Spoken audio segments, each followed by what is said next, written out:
Hello, I'm Peter Stewart. Welcome to today's episode of Get a Better Broadcast Podcast and Video Voice. Through these under 5-minute episodes, you'll build your confidence and competence with advice on breathing and reading and inflection and projection. And over the next few days, we're going to be looking at breath control or breath support. And also, let's have a little look down here, vocal fry. Have you heard about vocal fry? So talking about that as well. Also, more tips on getting a better voice and getting a more relaxed sound as well. So all of those tips, hints, ideas, suggestions from the book, Get a Better Broadcast Podcast and Video Voice, coming your way on the short daily podcast over the next few days. Thank you so much indeed for listening. So stop for a moment and listen to your breathing. Okay.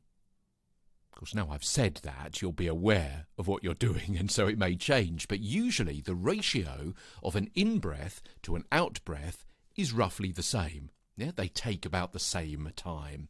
But when we start talking, that ratio changes.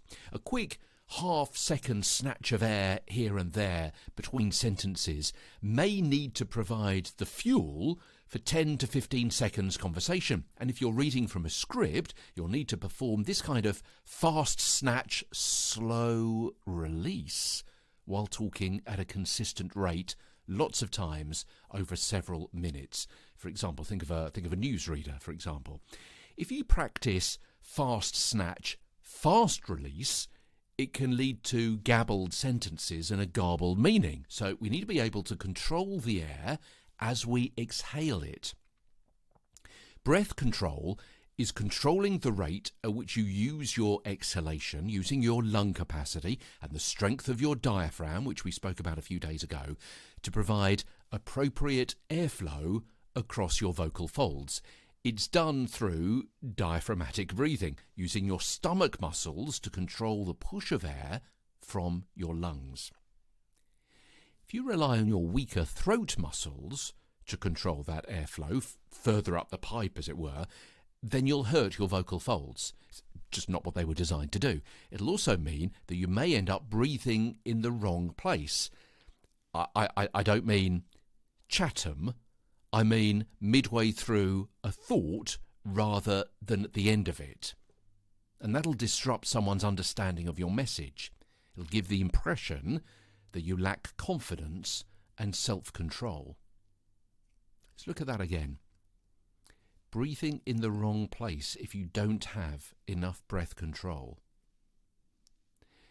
If you rely on your weaker throat muscles to control the airflow further up the pipe, then you'll hurt your vocal folds. It's not what they were designed to do. It'll also mean that you may end up breathing in the wrong place, say midway through a thought rather than at the end of it, and that'll disrupt someone's understanding of your message and gives the impression that you lack confidence and self-control. Breathing in the wrong place is wrong. It sounds disjointed. It doesn't aid the flow of your message or the understanding of it. Breath control means that you'll be able to get to the end of a sentence and breathe appropriately at the end of the sentence, which is the end of a thought, the end of a phrase, the end of an idea. If you rely on your weaker throat muscles to control the airflow further up the pipe, then you'll hurt your vocal folds. It's not what they were designed to do. It'll also mean that you may end up breathing in the wrong place, say midway through a thought rather than at the end of it. And that will disrupt someone's understanding of your message and gives the impression that you lack confidence and self-control. So read that paragraph 2-3 times in different ways.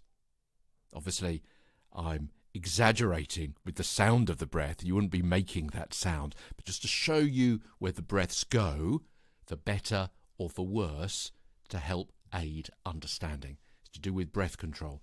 Diaphragmatic breathing helps with your breath control, that slow release, to give you the confidence and the air supply to get to the end of your message and to help your message be understood. Hopefully that's of interest. Hopefully it's of use. We'll talk a bit more about breath control tomorrow as the whole series of the podcast every day, Get a Better Broadcast, Podcast and Video Voice, continues. From London, I'm Peter Stewart.